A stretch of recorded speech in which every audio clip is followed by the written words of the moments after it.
Саламатсыздар ма, құрметті білім алушылар?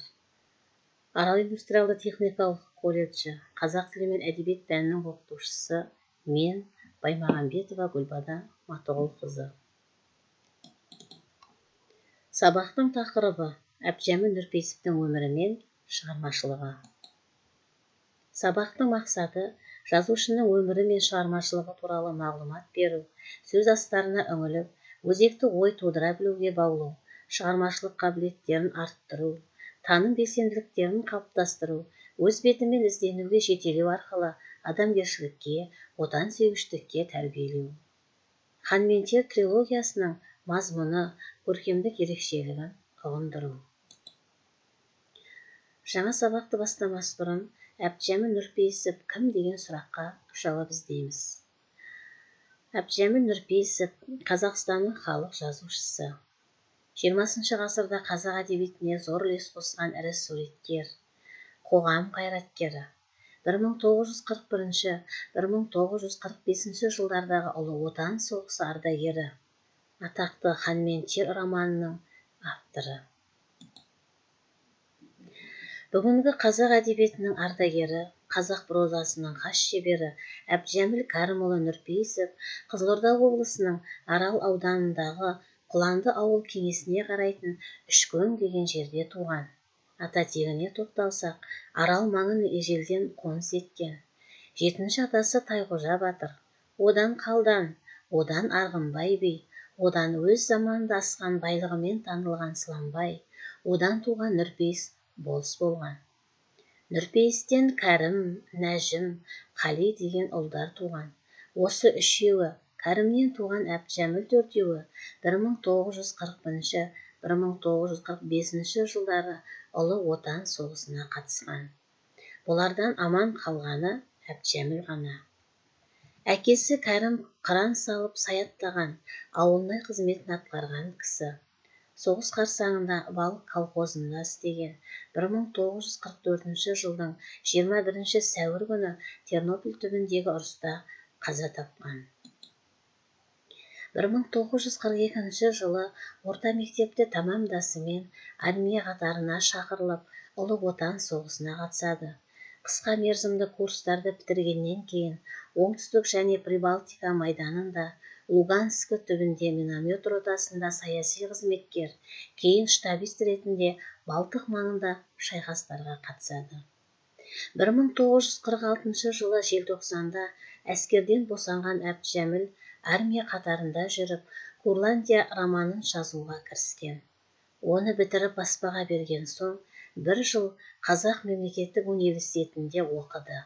1954 жылы Мәскеудегі Максим Горький атындағы әдебиет институтына түсіп, оны 1956 жылы бітірді. Тырнақалды кітабы үшін Жамбыл атындағы республикалық сыйлықтың иегері атанды.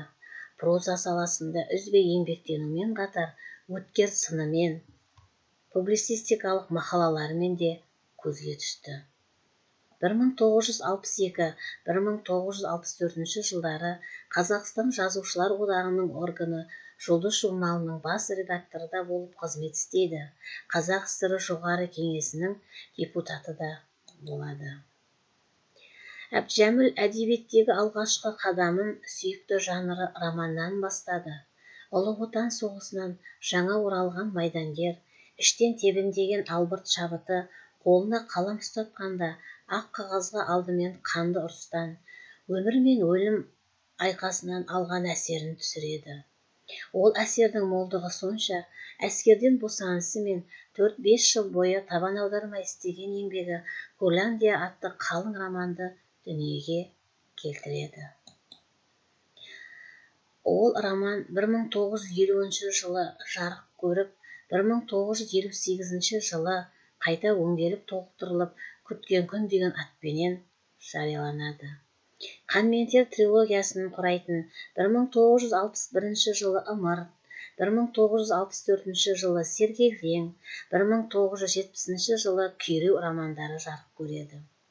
1972 жылы Толғау, кейіннен Жүрегі толы жыр еді деген атпен қазақ және орыс тілдерінде жеке кітап шығады.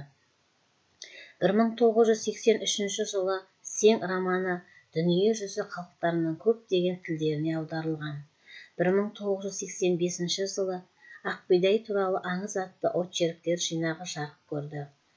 1999 жылы «Соңғы парыз» романы дүние жүзі халықтарының көптеген тілдеріне аударылған болатын.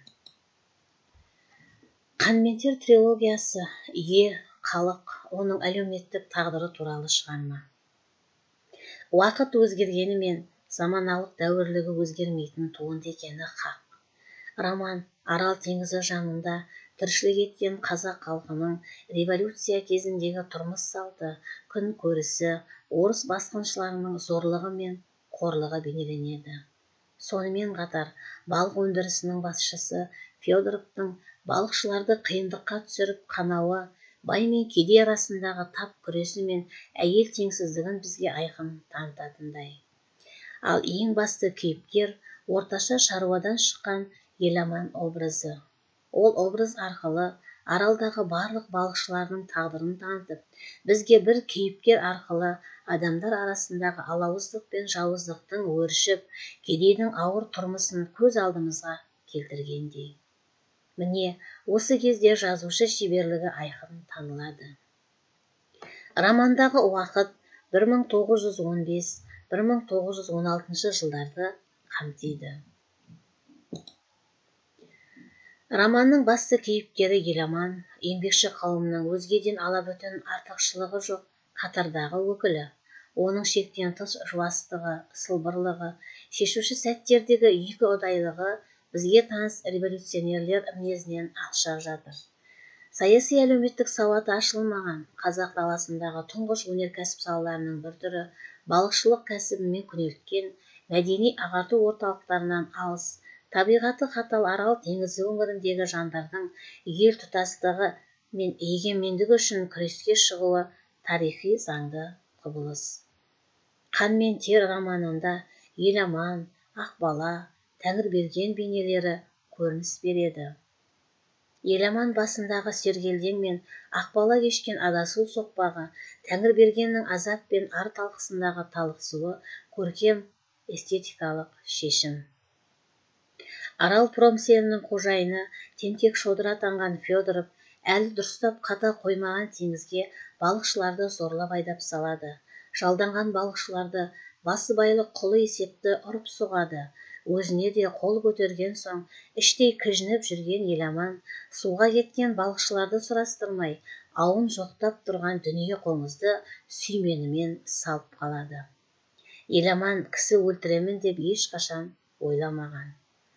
Еламан халқын отаршылық езгіден босату үшін өз өмірін құрбан етуге бел буады. «Қан мен тер» ғасырлық туынды. Қазір романды әлемнің 35 тілінде оқиды. Қазақ прозасын әлемдік деңгейге көтерген абыз қаламгер Әбдіжәміл Нұрпейісов бүгінде 96 жасқа аяқ басты. Туған жері Арал қаласында Әбдіжәміл Нұрпейісовке тарихи мұражай ашылды. Жазушы туған жерді сағынғанда әрдайым осы мұражайына демалып кетеді. «Соңғы парыз» романдарының кейіпкерлері жәдігер мен бәкизатқа арналған символикалық композициялық ескерткіш белгі ашылды. Шараға Әбдіжәміл Нұрпейісов отбасымен бірге қатысып, халықтың ықылас қошеметіне бөленген. 2008 жылдың 14 қараша күні Ақтөбеде «Қан мен тер» романы кейіпкерлеріне ескерткіш қойылды. Бұл ескерткіш кейіпкерлерге емес, бүкіл қазақ халқына, Арал теңізі балықшыларына қойылған ескерткіш іспетті. Үйге тапсырма. Әбдіжәміл Нұрпейісовтің өмірі туралы айтып беріңіз. Алғашқы шығармасы қалай аталып, қашан жарық көрді? Трилогия неше кітаптан тұрады және ол қалай аталады? Назарларыңызға рахмет. Сау болыңыздар.